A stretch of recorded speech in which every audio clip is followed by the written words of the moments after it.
Florida Governor Ron DeSantis signing a bill that would ban most abortions after 6 weeks.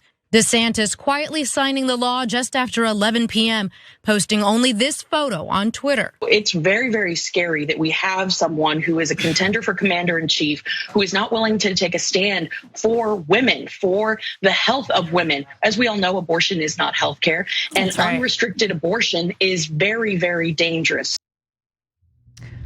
Well, the Congresswoman you just heard from, Cammack, needed an abortion. Oops.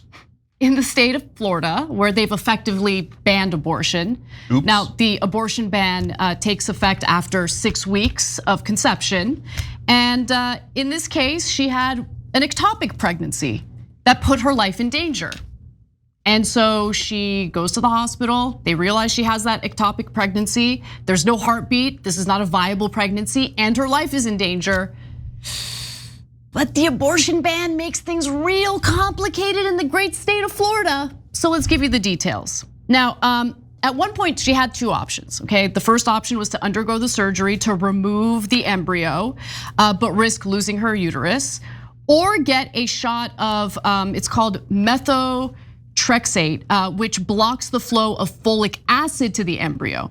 She opted for the shot, but doctors were scared to give it to her because they were worried about the legal repercussions. They were worried about potentially being prosecuted for carrying this out.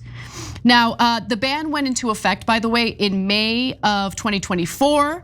And again, made abortions illegal after 6 weeks with some limited exceptions. Abortion for ectopic pregnancies were not banned, but this whole thing is complicated because when doctors know that they could face prosecution for carrying out an abortion, and when certain terms aren't well defined in the legislation, well, they're just going to be super cautious and avoid treating someone who needs this treatment.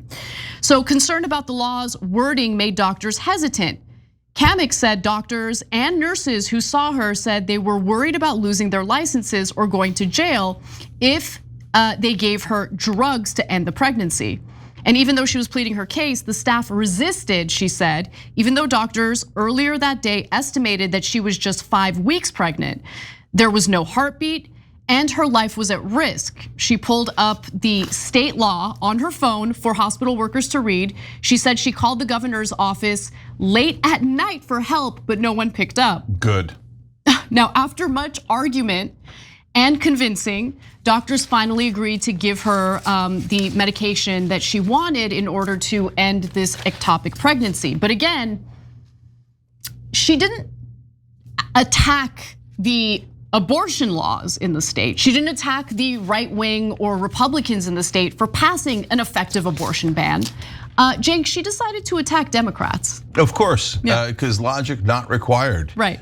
And look at this arrogant person going, well, I mean, we passed this abortion bill that's going to really massively negatively affect people's lives, and it might actually cost a woman her life. I'm in that situation now, so I'll just call the governor and get an exception for myself. And the rest of you poors or middle class Americans, well, you might have to die in that hospital, but I get to call the governor. The governor didn't answer. But I'm a special elite person. There's a line she says at the end that really put me over the top. Enraging. So I will get to that in a second. Okay, so here's what she said. This is reported by the Wall Street Journal. It was absolute fear-mongering at its worst, she said. She also knows that abortion rights activists might see the opposite, that a Republican-led restriction caused the confusion. There will be some comments like, well, thank God we have abortion services, even though what I went through wasn't an abortion. That was the line, Anna. No, it was an abortion. It was definitely an abortion. But see, this is just like the stories we reported on years ago, where people that were so-called pro-life activists, they would be out picketing abortion clinics. Then they would go in the back and get an abortion and then come back out and picket. No. Yes. Oh my God. Literally. Okay. And then when the reporter asked them, oh my God, what are you doing, right? And they're like, no, I'm not immoral like the rest of them. I had to get it. Right, okay, yeah. Oh, okay, but she's taking it to a whole different level. Not, oh yeah, I'm not an immoral, low life like these Democrats and stuff. My abortion is necessary. She's saying it's not even an abortion. Yes, it is. It is 100% an abortion. But it doesn't matter. If you're a politician, you just deny reality. So her big argument is it's the lefties who scared the doctors into thinking they might get prosecuted if they give me the abortion that I need to save my life or save my uterus. Oh, come on. Really?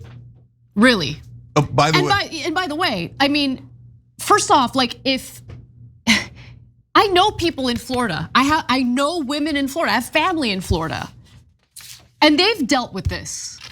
Okay, it doesn't matter if her life is in danger. It doesn't matter if the fetus is non-viable, no heartbeat, doesn't even have a skull. It doesn't matter. The doctors are terrified, and that was the point of the legislation. Yes. I mean, that was the point. Whatever. I give up.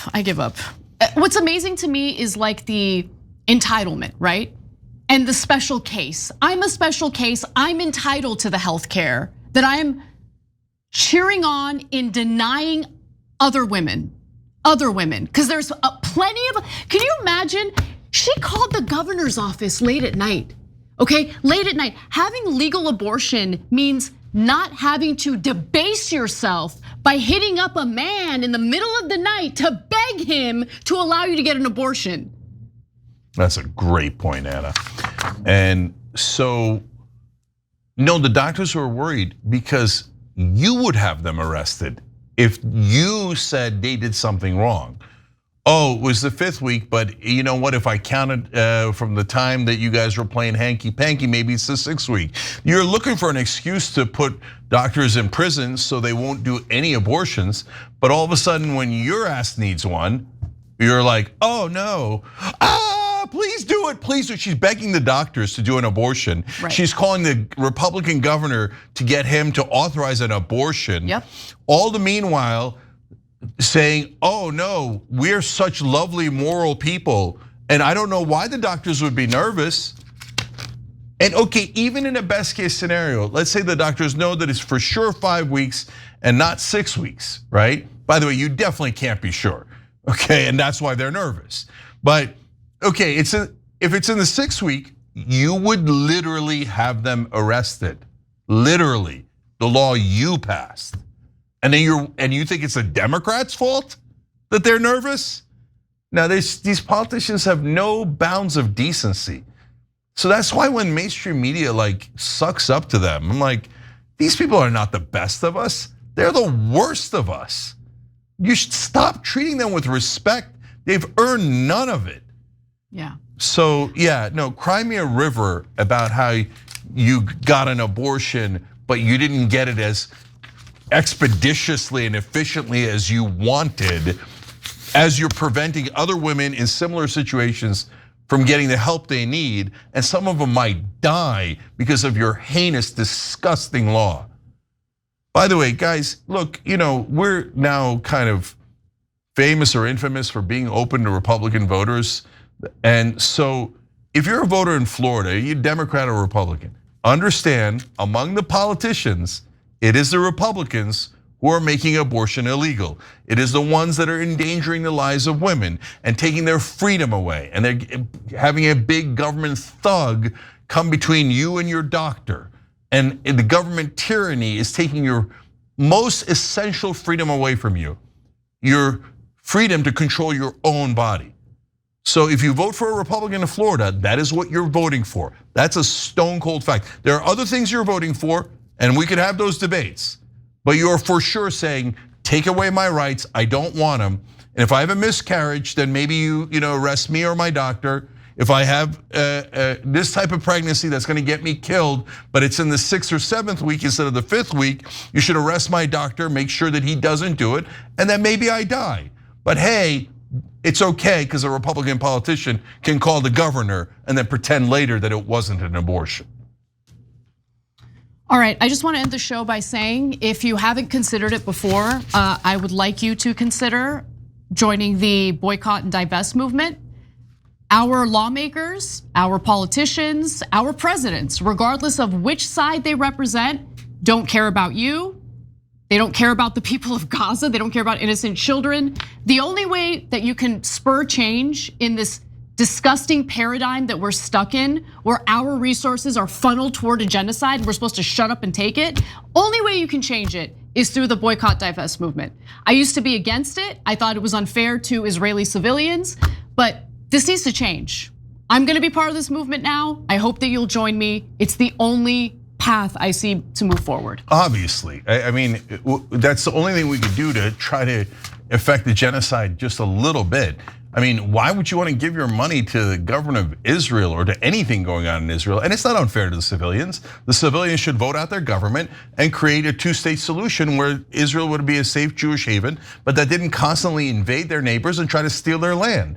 And so in which case everybody would live in peace. Until the citizens of Israel do that, they shouldn't be attacked, they shouldn't be killed, but we also don't have to give our money to them. Like we didn't have to give our money to the white people in South Africa who were enforcing apartheid and abusing black people. We're under no constitutional obligation to give them money and to do business with them. We're under no obligation to do business with Israel. Do you know that 37 states have passed laws saying that you won't be able to get American government contracts if you're part of the boycott and divestment and sanction movement against Israel? And then they say, no, America doesn't work for Israel. Then why are we passing laws to protect just them? There's no similar restrictions against Great Britain or Canada or France or Indonesia or no other country. But if you dare protest Israel, there will be severe consequences in America. But if you say that Israel is controlling America, that's protesting Israel, that's its severe consequences. Arrested, deported, canceled, fired, etc. Because the problem is you're too much of an anti-Semitic bigot because you're against a genocide. And if you weren't such a bigot, you would know that genocides are awesome as long as Israel does it. Now, all of you bow your heads. Every time you ring the bell below, an angel gets his wings. Totally not true, but it does keep you updated on our live shows.